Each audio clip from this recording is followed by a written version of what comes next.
नमस्कार, आदाब। आपके साथ मैं स्मिता शर्मा हूँ और आप देख रहे हैं मेरा YouTube station Smita Sharma journalist. दोपहर के 1 बज रहे हैं, तो हम हाज़िर हैं आज की सबसे बड़ी खबर के तमाम पहलुओं को लेकर। और एक बार फिर से हमारी जो फ़ोकस है, वो है इस वक़्त खाड़ी के हालात पर। पिछले कुछ दिनों से थोड़ा-सा हम व्यस्त हो गए थे पश्चिम बंगाल के चुनावों को लेकर और दूसरे चुनावी नतीजों को लेकर। लेकिन बात करते हैं वापस से यूएस, ईरान, इज़राइल युद्ध की। अब देखिए, इस युद्ध में हमने देखा था कि 8 अप्रैल को एक संघर्ष विराम की घोषणा की गई थी अमेरिका और ईरान के बीच में, जिसमें पाकिस्तान की मध्यस्थता की भूमिका थी।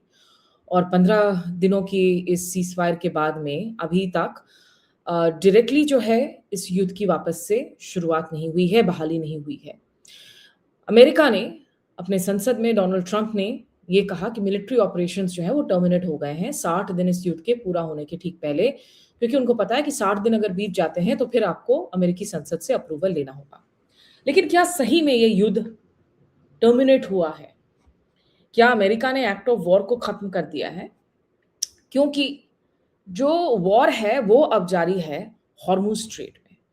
और हॉर्मुज़ स्ट्रेट में जो हालात बने हुए हैं, उसने सबसे बड़ी इस वक़्त एक चुनौती पेश कर दी है इस संघर्ष विराम के लिए, क्योंकि पिछले 48 घंटों से खासकर जितने वहाँ पर तनाव एस्केलेट हो रहे हैं, उसका असर पूरे क्षेत्र में एक बार फिर से पड़ने लगा है। फुजैरा जो ऑयल टर्मिनल है यूएई में, उसमें बैलिस्टिक मिसाइल्स और ड्रोन हमले की खबर है, जिसमें 3 भारतीय ज़ख्मी भी हुए हैं। भारतीय विदेश मंत्रालय की जो प्रतिक्रिया है, उसके बारे में भी मैं आपको बताऊँगी। लेकिन सबसे पहले एक सैयद अब्बास अरागची का ट्वीट आपको मैं दिखाती हूँ, जो कि ईरान के विदेश मंत्री हैं, जिसमें वो लिखते हैं कि हॉर्मुज़ में जो इवेंट्स हो रहे हैं, उसने बिल्कुल साफ कर दिया है कि ये एक राजनीतिक संकट है और इसका कोई सैन्य समाधान नहीं हो सकता है। आगे वो लिखते हैं कि as talks are making progress with Pakistan's gracious effort, मतलब ये कुछ ही घंटों पहले की एक ट्वीट है अरागची की, जिसमें वो ये बता रहे हैं कि जो बातचीत है अमेरिका के साथ में, उसमें प्रोग्रेस हो रहा है। ये एक दावा है उनकी तरफ से पाकिस्तान की कोशिशों के ज़रिए। The US should be wary of being dragged back into quagmire by ill wishers. Netanyahu और इज़राइल की ओर संकेत कर रहे हैं कि जब बातचीत हो रही है, तो आप इस बातचीत को डीरेल करने की कोशिश मत कीजिए, खास करके जो कोशिशें हो रही हैं आपके इल विशर्स की तरफ से, जो लोग आपके शुभचिंतक नहीं हैं। So should the UAE, UAE के लिए भी जो है खास इन्होंने एक चेतावनी दी है। अब तेहरान यूएई पर निशाना क्यों साध रहा है, उस पर मैं बात करती हूँ, लेकिन अंतिम में जो लाइन लिखी हुई है इस ट्वीट में अरागची की, उसमें वो कहते हैं कि project freedom is project deadlock. Project freedom क्या है? देखिए, डोनाल्ड ट्रंप ने अनाउंस किया यूएस सेंटकॉम के ज़रिए कि बेसिकली जो भी जहाज़ हॉर्मुज़ स्ट्रेट में फँसे हुए हैं, उन लोगों को सेफ पैसेज दिलवाने के लिए अमेरिकी जो नेवल वेसल्स हैं, वो उनकी मदद करेंगे नेविगेट करवाने में। अब इसमें कन्फ्यूज़न थी। पहले ऐसा लगा कि अमेरिका जो है पूरी तरीके से इसको एक मिलिट्री ऑपरेशन बना रहा है। बाद में ये कहा गया कि नहीं-नहीं, सेंटकॉम की तरफ से एक कोऑर्डिनेशन सेंटर बनाया जा रहा है, जो शिप्स को डायरेक्ट करेंगी। शिप्स जब अपनी रेडार को बंद करके, जो कमर्शियल शिप्स है, तेल लेकर, तेल लाद कर यहाँ से गुज़रने की कोशिश करती हैं, तो उनको वो नेविगेट करेंगी कि आपके लिए वैकल्पिक रूट क्या है, अल्टरनेट सेफ रूट क्या है वहाँ से। हालाँकि बहुत सारे ऐसे यूएस जो हैं एयरक्राफ्ट्स और वेसल्स हैं, जो वहाँ पर हॉर्मुज़ स्ट्रेट में लगातार सर्वेलेंस भी कर रही हैं। अब डोनाल्ड ट्रंप ने ट्वीट किया इस पर कहते हुए कि Iran has taken some shots at unrelated nations with respect to the ship movement, Project Freedom, including a South Korean cargo ship. Perhaps it's time for South Korea to come and join the mission. देखिए, पिछले कुछ घंटों में जो खबरें आई हैं लगातार कि ये जो यूएस ब्लॉकेड हुआ है ईरानियन पोर्ट्स का, जहां उन्होंने कहा था कि जो ईरान के बंदरगाह से एंट्री या एग्जिट करने वाले कोई भी जहाज हैं, उनको हम वहां से गुजरने नहीं देंगे। और चूंकि ईरान ने हॉर्मुज़ स्ट्रेट को ब्लॉक कर रखा है, तो हम उस ब्लॉकेड का अलग से यूएस नेवल ब्लॉकेड करेंगे। एक तरफ अमेरिका दावा कर रहा है कि कम से कम 39 ऐसे शिप्स हैं, जिनको उन्होंने रीडायरेक्ट करने को मजबूर कर दिया है। दूसरी तरफ ये भी खबरें आ रही हैं, ब्रिटिश मिलिट्री जो मैरीटाइम ट्रेड सेंटर है, कि एक अटैक हुआ है on a trade vessel bye multiple small crafts just 11 मील दूर ईरान के हॉर्मुज़ स्ट्रेट के कोस्ट से। अब ईरान की मिलिट्री ने ये कह रखा है कि भाई कोई भी अगर दुश्मन देश हॉर्मुज़ स्ट्रेट से गुजरने की कोशिश करता है, जिस हॉर्मुज़ स्ट्रेट से दुनिया की 20% एनर्जी कारोबार होती है, तो वो हमारे निशाने पर आएगा। और ये स्टेलमेट जारी है, ये गतिरोध पूरी तरीके से जारी है। कुछ peace points back and forth हो रहे हैं। पहले एक 10 पॉइंट पीस प्रपोजल था इस्लामाबाद राउंड, जो इस्लामाबाद टॉक्स हुए थे राउंड 1 में, जिसमें जेडी वैंस गए थे अमेरिका की तरफ से, साथ ही जैरेड कुशनर और स्टीव विटकॉफ, और ईरान की तरफ से गए हुए थे बस अब्बास अरागची और गालिबाफ। उसके बाद आया कि एक 15 पॉइंट पीस प्रपोजल हुआ है, और फिर आया कि भाई एक 14 पॉइंट पीस प्रपोजल भी हुआ है।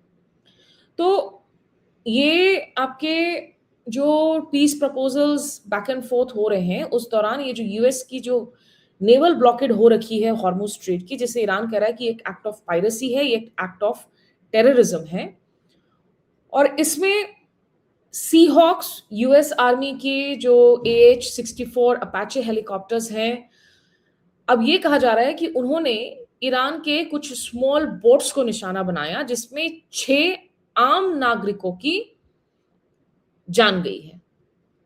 अमेरिका का कह रहा है कि भाई हम जो हैं सिर्फ और सिर्फ कमर्शियल शिपिंग को रोक रहे हैं। ईरान का कहना है कि आपने सिविलियन बोट्स को रोका है और आम लोगों की इसमें जान गई है, जो 6 ईरानियन मिसाइल स्पीड बोट्स को आपने हिट किया था। इसमें 2 अलग-अलग दावे हैं। सेंटकॉम का दावा है, सेंटकॉम ने अपने ट्वीट में कहा है कि the US is edging closer to restarting major combat operations against India Iran. ये खबर आ रही है कि शायद सोमवार से एक बार फिर से मेजर कॉम्बैट ऑपरेशन स्टार्ट कर सकें। इसे आप पॉस्चरिंग के तौर पर भी देख सकते हैं, लेकिन जो सेंटकॉम ने ट्वीट डाला है उसमें उन्होंने लिखा कि US navy MH-60 Seahawk helicopters are supporting Project Freedom in and near the Strait of Hormuz. Earlier today, Seahawk and US Army AH-64 Apache helicopters were used to eliminate Iranian small boats threatening commercial shipping. 6 Iranian missile speedboats were hit by US forces this morning. ये CENTCOM ने कहा है, लेकिन Iran ने इसके जवाब में एक तो यूएई पर हमला किया है, उसके बारे में मैं आपको बताती हूँ कुछ ही देर में। दूसरी बात, ईरान का दावा है कि 6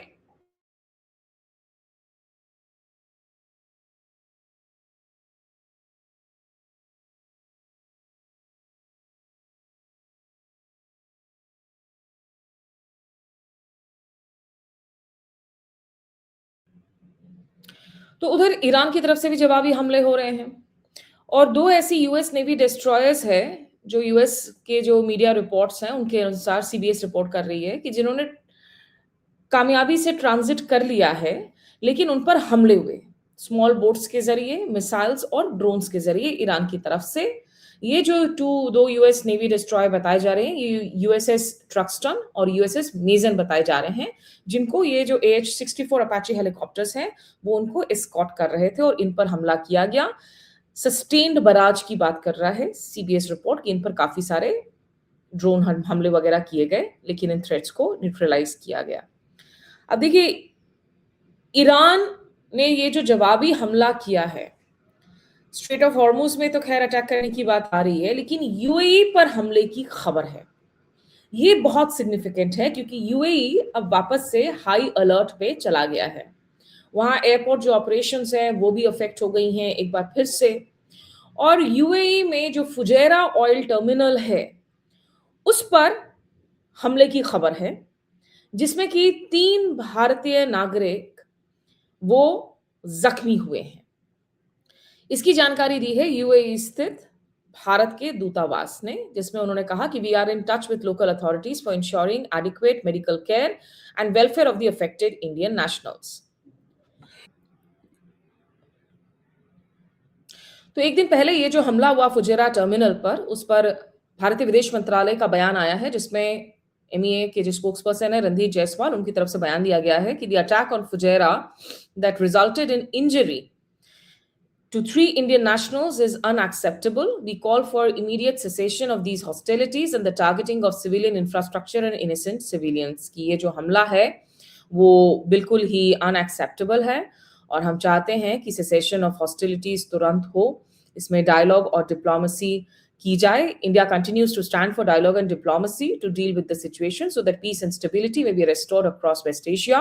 We also call for free and unimpeded navigation and commerce through the Strait of Hormuz. In keeping with the international law. अब ये बयान भारत इसके पहले यूएन में भी दे चुका है। स्ट्रेट ऑफ हॉर्मुज पर कुछ 40 देशों की बैठक हो रही थी यूके और फ्रांस के नेतृत्व में, उन वर्चुअल मीटिंग्स में भी दे चुका है कि ये अनइम्पीडेड होनी चाहिए जहां तक फ्रीडम ऑफ नेविगेशन है, क्योंकि इसका असर दुनिया भर में ऊर्जा संकट के तौर पर देखने को मिल रहा है। और भारत में महंगाई की मार है इस वक्त, सिलेंडर की कीमतें हाई हैं, किल्लत है। अभी हाल में मैंने दिल्ली के सरोजनी नगर मार्केट से ग्राउंड रिपोर्ट की है, वो आप जरूर देखिएगा कि कैसे लोग कह रहे हैं कि मार्केट में फुटफॉल नहीं है, लोगों का बचत जो है वो शून्य हो गया है। India stands ready to support all efforts for a peaceful resolution of issues. देखिए, यहाँ इस पूरे रीजन की जो डायनामिक्स हैं वो किस तरीके से बदल गई हैं, ये आपको समझना होगा। एक अमेरिका का एक तरीके से जो एक सिक्योरिटी आर्किटेक्चर था 90s के बाद से, वो खत्म हो गया है, उसको भेद दिया गया। खाड़ी देशों को अब समझ में आ गया कि भाई अमेरिकी सैन्य बेसेस हैं तो उससे हमें तो मदद नहीं मिलने वाली है, हम प्रोटेक्टेड नहीं है बल्कि हम और निशाना बन सकते हैं। दूसरा, क्योंकि गल्फ नेशन में बहुत सारी इंटर राइवलरीज हैं, यूएई बनाम सऊदी, यूएई कतर के बीच में अभी हाल ही में जो है बात बनी है कुछ, और यूएई इस वक्त अगर आप देखें अब्राहम अकॉर्ड्स के वक्त में, क्योंकि जब डोनाल्ड ट्रंप अपनी पहले टर्म में आए थे और उसके बाद अब्राहम अकॉर्ड्स की गई थी, तो उसके दौरान यूएई और इजराइल के बीच में डिप्लोमेटिक ब्रिजेस बनाए गए थे। तो एक तरफ UAE is making it's choices clear, उसने ओपेक को एग्जिट कर दिया है।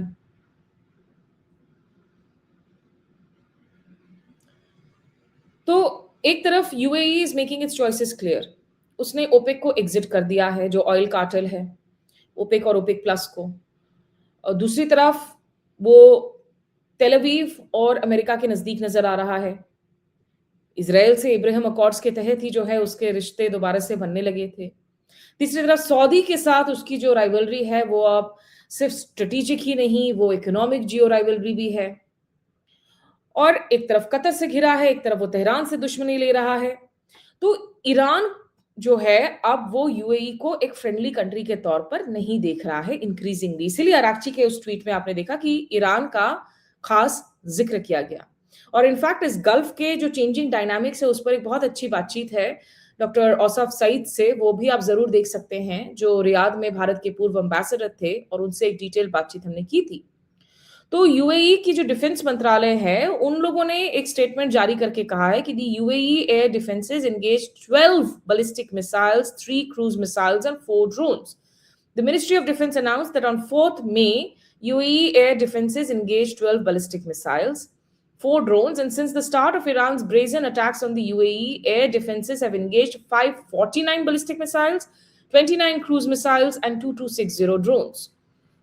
This brings the total number of injuries to 227 cases कि जब से युद्ध की शुरुआत हुई है, क्योंकि यूएई इतना एक मल्टीनेशनल कॉस्मोपॉलिटन अपनी इमेज बनाए हुए हैं ग्लोबल इन्वेस्टमेंट्स के साथ में, और उसमें उन्होंने कहा है कि 227 लोग जख्मी हो चुके हैं जब से इस युद्ध की शुरुआत हुई 28 फरवरी को, जिसमें तमाम देश शामिल हैं, Emirati, Egyptian, Sudanese, Ethiopian, Filipino, Pakistani, भारतीय।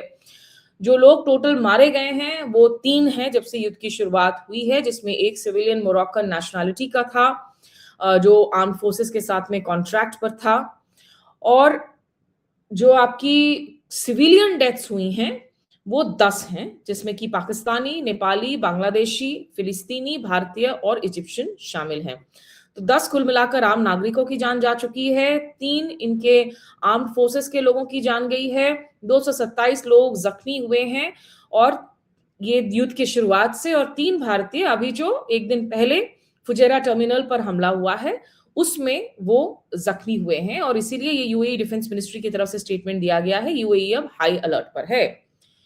तो आपको समझना होगा कि आखिर फुजेरा टर्मिनल को क्यों ईरान की तरफ से अब टारगेट किया जा रहा है। अगर आप इस फुजेरा ऑयल टर्मिनल को देखें, ये यूएई के लिए एकमात्र विकल्प था कि कैसे आप जो ओमान के पास में, ओमान की गल्फ ऑफ ओमान के पास में आप स्ट्रेट ऑफ हॉर्मुज को बाईपास करके आप बल्कि अपने दूसरी ओर से इस पाइपलाइन में, जिसमें उन्होंने काफी निवेश किया पिछले कुछ सालों में इसको बनाया है, इस पाइपलाइन के जरिए आप एक दूसरी दिशा से आप इसको लेकर जा सकें फुजेरा टर्मिनल के जरिए। तो यहाँ पर यूएई की कोशिश हो रही थी, जो हमने कहा कि उनकी जो सिग्नल्स गई हैं कि वो इंक्रीजिंगली बेसिकली जो हैं वो तेल अवीव और वॉशिंगटन के साथ अलाइन कर रहे हैं, वो ईरान से दूर जा रहे हैं, सऊदी कतर से उनकी राइवलरी बढ़ रही है।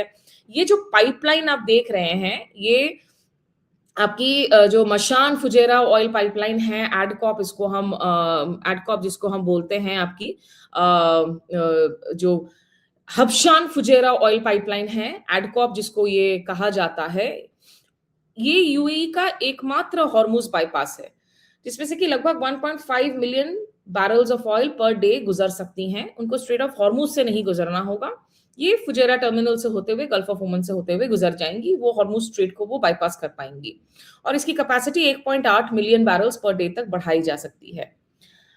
तो ईरान अगर फुजेरा टर्मिनल पर हिट कर रहा है, अभी तक उस पर कोई ऑफिशियल बयान नहीं आया है, मिक्स्ड रिपोर्ट्स आ रही हैं। कुछ रिपोर्ट सजेस्ट कर रही थी कि ईरान ने कहा है कि उन्होंने तो हमला नहीं किया है और ये खबर गलत है, ये बल्कि यूएस जो है वो हमले कर रहा है। लेकिन ईरान इसीलिए टारगेट कर रहा है यूएई को, क्योंकि यूएई अब एक फ्रेंडली देश नहीं है ईरान के लिए। UAE is making it's choices, वो अपने खेमे को चुन रहा है। और जो दूसरा हॉर्मुज बाईपास को आप अगर वैकल्पिक रूट को देखें, जो सऊदी अरब की एक ईस्ट वेस्ट पाइपलाइन है यानबू तक की, अब इसमें भी अप्रैल में हमला हुआ था और उसमें कई barrels of hundreds of thousands of barrels of oil जो है वो बर्बाद हो गए थे। तो ईरान का मैसेज बहुत क्लियर है कि अगर आपने नेवल ब्लॉकेड जारी रखा अमेरिका की तरफ से, किसी और को कोई और एग्जिट रूट्स इस्तेमाल करने हम नहीं देंगे। तो आईआरजीसी स्टेपिंग अप और यूएई, चूंकि इस रीजन में जो मैक्सिमम हिट है वो यूएई ले रहा है। जितनी भी रीजनल ईरान की स्ट्राइक्स हुई हैं जब से इस युद्ध की शुरुआत हुई है, मैक्सिमम हिट्स यूएई पर है, क्योंकि अब यूएई को मैसेज पहुंचा रहा है कि भाई you have made your choices, आप उस खेमे में जा रहे हैं तो आप सोच लीजिए, हम खुद को रिस्ट्रेन नहीं करेंगे। और ईरान के पास में जो है हजारों ड्रोन्स और खैर मिसाइल्स तो हैं ही, उसका वो इस्तेमाल कर रहे हैं। तो इसीलिए अभी ये जो हॉर्मुज स्ट्रेट क्राइसिस है, ये इतनी बड़ी चुनौती बन गई है अमेरिका और ईरान के बीच जारी संघर्ष विराम के लिए। और देखना होगा कि अभी जो सेंटकॉम के हवाले से जो अमेरिकी मीडिया रिपोर्ट्स आ रही हैं कि सोमवार से हो सकता है एक बार फिर से हॉस्टिलिटीज की शुरुआत हो, वो लोग एक्ट करने की कोशिश करें। इसमें मोहम्मद एमबी गालिबाफ जो कि ईरान के स्पीकर हैं, उनका भी एक ट्वीट आया है जस्ट अभी कुछ ही देर पहले, जिसमें वो कहते हैं the new equation of the straight of Hormuz is in the process of being solidified. The security of shipping and energy transit has been jeopardized by the United States and its allies through the violation of the ceasefire and the imposition of a blockade. Of course, their evil will diminish. We know full well that the continuation of the status quo is intolerable for America, while we have not even begun yet. Rhetoric दोनों ओर से आ रही है, धमकियां दोनों ओर से दी जा रही हैं। ये भी कह रहे हैं कि हमने तो अभी शुरुआत भी नहीं की है युद्ध की और ऑलरेडी आपके लिए बड़ा मुश्किल हो गया है इस युद्ध को कैरी ऑन कर रखना, हमने तो पूरी कैपेसिटी दिखाई भी नहीं है। तो वही अमेरिका के सोर्सेस भी कह रहे हैं कि हम सोमवार से एक बार फिर हिट्स कर सकते हैं, हमले कर सकते हैं ईरान पर।